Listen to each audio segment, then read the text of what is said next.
스피노자 사람을 움직이는 숨겨진 욕망의 구조. 도입. 잠깐 이런 경험 있으신가요? 밤늦게 스마트폰을 보다가 갑자기 왜 내가 지금 이러고 있지? 라고 생각해 본 적.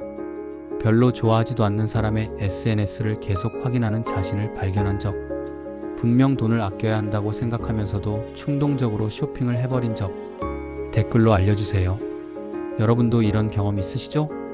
더 이상한 건 이런 순간에 우리는 스스로에게 이렇게 말합니다. 내가 왜 이렇게 행동했을까? 이건 내가 원한 게 아닌데. 하지만 정말 그럴까요? 정말로 그것은 당신이 원한 게 아니었을까요? 잠깐 이것만은 꼭 기억해 주세요.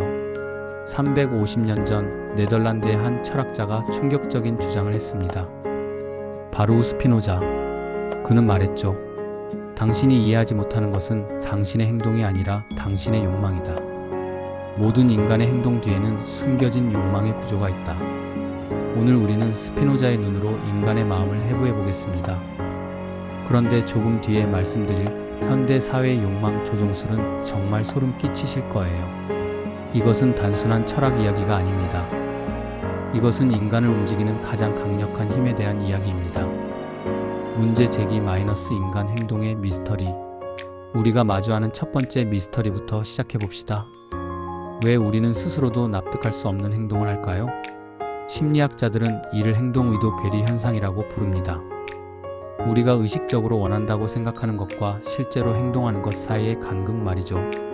여러분도 분명 이런 경험들 있으실 거예요. 다이어트를 결심하면서도 야식을 주문하는 사람, 일찍 자겠다고 다짐하면서도 유튜브를 끄지 못하는 사람, 독서를 하겠다고 책을 사놓고도 스마트폰만 보는 사람. 이런 경험들을 우리는 보통 의지력 부족이나 자제력 문제로 설명합니다. 하지만 잠깐, 정말 그게 전부일까요? 스피노자는 전혀 다른 관점을 제시했습니다. 그는 이렇게 말했죠. 인간은 자신이 무엇을 원하는지 모른다. 하지만 그가 원하지 않는다고 생각하는 것조차 실제로는 그가 원하는 것이다. 이 부분을 놓치면 정말 후회하실 거예요. 문제는 의지력이 약해서가 아니라 우리가 자신의 진짜 욕망을 모르기 때문이라는 겁니다. 그렇다면 우리 내부에서는 도대체 무슨 일이 벌어지고 있는 걸까요? 그 답이 바로 지금부터 나옵니다. 스피노자의 핵심 발견 코나투스. 바로 스피노자는 1632년 암스테르담의 유대인 가정에서 태어났습니다. 하지만 그의 혁신적인 사상 때문에 24세의 유대교 공동체에서 파문당했죠. 그런데 이 파문 사건이 오히려 인류에게는 축복이 되었습니다. 그 이후 그는 렌즈를 깎으며 생계를 유지하면서도 인간 본성에 대한 연구를 멈추지 않았습니다. 그리고 그가 발견한 것이 바로 코나투스입니다. 잠깐 이 개념을 이해하시면 모든 게 달라 보이실 거예요. 코나투스란 라틴어로 노력, 충동을 의미합니다. 스피노자는 이것을 모든 존재의 근본 원리라고 봤습니다. 쉽게 말해 모든 생명체는 자신의 존재를 보존하고 확장하려는 근본적인 충동을 가지고 있다는 것입니다. 하지만 여기서 중요한 것은 이 존재 보존이 단순히 생물학적 생존만을 의미하는 게 아니라는 점입니다. 그런데 정말 놀라운 건 이거예요. 스피노자의 코나투스는 다음 세 가지 층위로 작동합니다. 1단계 생물학적 보존. 가장 기본적인 생존 욕구, 배고픔, 갈증, 수면 욕구 등. 2단계 심리적 확장, 자존감, 인정 욕구, 소속감 등. 자신의 정체성을 강화하고 확장하려는 욕구. 3단계 사회적 영향력, 타인에게 영향을 미치고 세상에 흔적을 남기려는 욕구. 여러분, 지금 이 순간도 여러분 안에서 코나투스가 작동하고 있어요. 스피노자가 천재적인 이유는 이 모든 것이 무의식적으로 작동한다고 본 점입니다. 우리는 의식적으로 내가 지금 코나투스를 추구하고 있구나라고 생각하지 않습니다. 그냥 자연스럽게, 자동적으로 그렇게 행동합니다. 그런데 여기서 끝이 아닙니다. 더 놀라운 것은 스피노자가 감정도 코나투스의 한 형태라고 본 점입니다. 기쁨은 코나투스가 증가할 때 느끼는 감정이고 슬픔은 코나투스가 감소할 때 느끼는 감정이다. 이 관점에서 보면 앞서 말한 이해할 수 없는 행동들이 완전히 다르게 보입니다. 조금 뒤에 현대과학이 어떻게 이것을 증명했는지 보여드릴게요. 심리학적 검증 현대과학이 증명한 스피노자. 놀랍게도 현대 심리학과 뇌과학은 스피노자의 통찰을 정확히 뒷받침하고 있습니다. 첫 번째 증거 자기결정이론 셀프 디터머네이션 시리. 에드워드 대시와 리처드 라이언이 개발한 자기결정이론은 인간에게 세 가지 기본 욕구가 있다고 주장합니다. 자율성, 스스로 선택하고 통제하려는 욕구, 유능감 능력을 발휘하고 성장하려는 욕구, 관계성 타인과 연결되고 소속되려는 욕구. 이것은 스피노자의 코나투스와 정확히 일치합니다. 두 번째 증거 뇌과학의 발견. 그런데 정말 충격적인 건 이거예요. MIT의 앤 그레이비엘 박사는 뇌의 기저핵에서 습관 회로를 발견했습니다. 이 회로는 의식적 결정 없이도 자동으로 행동을 유발합니다. 더 흥미로운 것은 이 회로가 보상을 예측할 때 가장 활발해진다는 점입니다. 즉, 우리 뇌는 의식보다 먼저 이것이 나에게 도움이 될 것인가? 를 판단하고 행동을 시작합니다. 이것이 바로 스피노자가 말한 무의식적 코나투스의 현대적 증명입니다. 세 번째 증거 인지 부조화 이론. 레온 페스팅거의 인지 부조화 이론도 스피노자의 통찰을 뒷받침합니다. 여러분도 이런 경험 있으시죠? 비싼 명품을 충동 구매한 후 이것은 투자다. 나는 이런 걸 가질 자격이 있다고 합리화하는 것. 이는 단순한 자기기만이 아니라 우리의 존재감을 확장시키려는 코나투스가 작동한 결과입니다.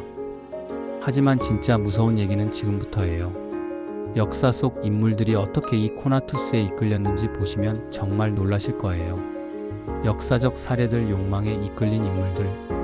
역사는 코나투스의 힘을 보여주는 생생한 실험실입니다. 첫 번째 사례 나폴레옹 보나파르트. 잠깐, 나폴레옹을 단순히 권력욕에 사로잡힌 독재자로 보셨다면 완전히 틀렸어요. 스피노자의 관점에서 보면 나폴레옹의 모든 행동은 자신의 존재를 극대화하려는 코나투스의 발현이었습니다.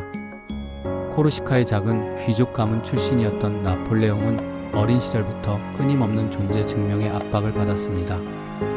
프랑스 본토에서 그는 항상 외부인이었죠. 그의 군사적 천재성도 사실은 코나투스의 결과입니다. 전쟁에서 승리할 때마다 그는 자신의 존재를 확장했고 그 기쁨이 더 큰 도전을 추구하게 만들었습니다. 결국 러시아 원정이라는 무모한 도전까지. 그런데 정말 소름 끼치는 건 이거예요.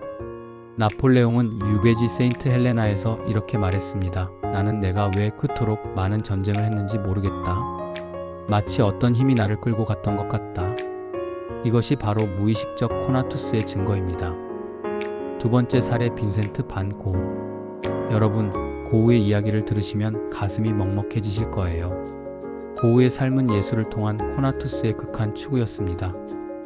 그는 화가가 되기 전 목사, 교사, 서점 직원 등 다양한 직업을 가졌지만 모두 실패했습니다. 하지만 그림을 그리기 시작한 순간 그의 코나투스는 폭발적으로 발현됩니다. 10년 동안 2100점의 작품을 만들어낸 것은 단순한 재능이 아니라 예술을 통해 자신의 존재를 영원히 확장하려는 강렬한 욕망 때문이었습니다. 고흐가 동생 테오에게 쓴 편지에는 이런 구절이 있습니다. 나는 그림을 그리지 않으면 존재하지 않는 것 같다. 붓을 들고 있을 때만 내가 살아있다는 느낌이 든다. 세 번째 사례 스티브 잡스. 그런데 이분은 정말 코나투스의 완벽한 예시예요. 잡스의 완벽주의와 혁신 추구도 코나투스의 관점에서 보면 명확해집니다. 임양아로 자란 그는 평생 내가 충분히 가치 있는 존재인가? 라는 질문과 싸웠습니다. 애플의 모든 제품에 대한 그의 집착은 단순한 사업적 판단이 아니라 자신의 존재를 세상에 각인시키려는 강렬한 욕망이었습니다. 싱크 디퍼런트 캠페인도 사실은 그 자신의 코나투스를 표현한 것이죠. 하지만 정말 무서운 건 지금부터입니다. 현대 사회가 우리의 코나투스를 어떻게 조종하는지 보시면 정말 소름 끼치실 거예요.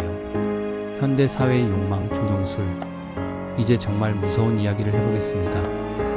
현대 사회가 우리의 코나투스를 어떻게 조종하고 있는지 말이죠. 소셜미디어의 코나투스 해킹. 여러분, 지금 당장 휴대폰을 확인하고 싶어지지 않나요? 페이스북, 인스타그램, 틱톡. 이들의 알고리즘은 모두 우리의 코나투스를 정확히 노리고 설계되었습니다. 좋아요, 댓글, 팔로워는 모두 우리의 존재감을 수치화한 것입니다. 매번 알림이 올 때마다 우리는 작은 코나투스의 증가를 경험합니다. 반대로 반응이 없으면 존재감의 감소를 느끼죠. 그런데 정말 교묘한 건 이거예요. 더 교묘한 것은 간헐적 보상 시스템입니다. 때로는 많은 좋아요를, 때로는 적은 좋아요를 받게 함으로써 우리를 계속 앱에 머물게 만듭니다. 이것은 스피노자가 말한 기쁨과 슬픔의 교차를 인위적으로 만든 것입니다. 소비주의의 정체성 판매. 이 부분은 정말 놓치면 안 돼요. 현대 마케팅은 더 이상 제품을 파는 것이 아닙니다. 정체성을 판매합니다. 애플은 컴퓨터를 파는 게 아니라 창의적인 사람이라는 정체성을 팝니다. 나이키는 운동화를 파는 게 아니라 도전하는 사람이라는 정체성을 팝니다. 이것은 우리의 코나투스를 직접적으로 자극합니다. 이 제품을 사면 내가 더 나은 사람이 될 것이다라는 믿음을 심어주는 거죠. 정치의 감정 동원. 여러분, 최근 정치 뉴스 보시면서 감정이 격해진 적 있으시죠? 현대 정치도 논리가 아닌 코나투스에 호소합니다. 포퓰리즘 정치인들이 자주 사용하는 우리 vs 그들 구도는 집단 정체성을 통한 코나투스 자극입니다. 우리가 이기면 당신의 존재감도 커집니다 라는 메시지를 전달하는 거죠. 결론적으로 우리는 코나투스 조종의 시대를 살고 있습니다. 우리의 관심, 시간, 돈, 심지어 투표까지도 우리의 욕망을 정확히 겨냥한 전략들에 의해 움직이고 있습니다. 문제는 우리가 이것을 의식하지 못한다는 점입니다. 하지만 여기서 포기하면 안 됩니다. 지금부터 말씀드릴 방법들로 이런 조종에서 벗어날 수 있어요. 실전 적용 욕망을 이해하고 활용하는 법. 그렇다면 우리는 어떻게 해야 할까요? 스피노자의 답은 명확합니다. 자신의 욕망을 이해하라. 자기 분석법 1. 감정의 역추적. 이 방법만 알아도 인생이 달라집니다. 강한 감정을 느꼈을 때 다음 질문들을 해보세요. 지금 내 존재감이 증가했나? 감소했나? 이 감정의 진짜 원인은 무엇인가? 내가 정말 원하는 것은 무엇인가? 예를 들어보세요. SNS에서 다른 사람의 성공 소식을 보고 질투를 느꼈다면 그것은 당신의 상대적 존재감이 감소했기 때문입니다. 진짜 문제는 그 사람이 아니라 당신이 자신의 가치를 타인과의 비교에서 찾고 있다는 점입니다. 자기 분석법 2. 행동 패턴 관찰. 이건 정말 효과적이에요. 일주일 동안 자신의 행동을 기록해보세요. 특히 왜 이런 행동을 했지? 라고 의문이 드는 순간들을 주목하세요. 충동 구매를 했을 때 어떤 존재감을 얻으려 했나? 과도하게 일했을 때 어떤 인정을 받으려 했나? 누군가와 논쟁했을 때 어떤 우월감을 느끼려 했나? 타인 이해법 1. 코나투스 관찰. 인간관계에서 이걸 쓰시면 정말 달라질 거예요. 다른 사람을 이해하고 싶다면 그들의 코나투스를 관찰하세요. 이 사람은 어떤 방식으로 존재감을 확장하려 하는가? 어떤 상황에서 기뻐하고 어떤 상황에서 슬퍼하는가? 그들의 진짜 욕망은 무엇인가? 예를 들어요. 직장에서 늘 완벽하려고 하는 동료가 있다면 그들의 코나투스는 인정받음을 통한 존재 확장의 가능성이 높습니다. 이를 이해하면 더 효과적으로 소통할 수 있습니다. 타인 영향법 코나투스 충족. 이 부분은 정말 강력해요. 사람을 움직이고 싶다면 그들의 코나투스를 충족시켜주세요. 자율성 충족 당신이 결정하세요. 어떻게 생각하세요? 유능감 충족 당신만이 할 수 있는 일이에요. 당신의 전문성이 필요해요. 관계성 충족 우리가 함께하면 당신도 우리 팀의 일원이니까. 자기 보호법 조종 방어. 마지막으로 외부의 코나투스 조종으로부터 자신을 보호하는 법. 의도적 지연 충동적 결정을 내리기 전에 24시간 기다리기. 욕망의 원천 찾기. 이 욕망이 정말 내 것인가? 외부에서 주입된 것인가? 대안적 만족 찾기 같은 코나투스를 더 건강한 방식으로 충족하기. 예를 들어요. 명품 구매 욕구가 생기면 인정받고 싶은 욕구를 다른 방식으로 충족할 수 있는지 생각해 보세요. 이제 마지막으로 가장 중요한 이야기를 해드릴게요. 결론. 스피노자가 우리에게 알려준 가장 중요한 진실은 이것입니다. 자유는 욕망을 없애는 것이 아니라 욕망을 이해하는 것에서 나온다. 여러분, 이것만은 꼭 기억해 주세요. 우리는 욕망 없이 살 수 없습니다. 코나투스는 생명의 본질이니까요. 중요한 것은 그 욕망의 노예가 되지 않고 그것을 이해하고 현명하게 활용하는 것입니다. 오늘부터 자신에게 물어보세요. 지금 내가 느끼는 감정의 진짜 원인은 무엇인가? 내가 추구하는 것은 정말 내가 원하는 것인가?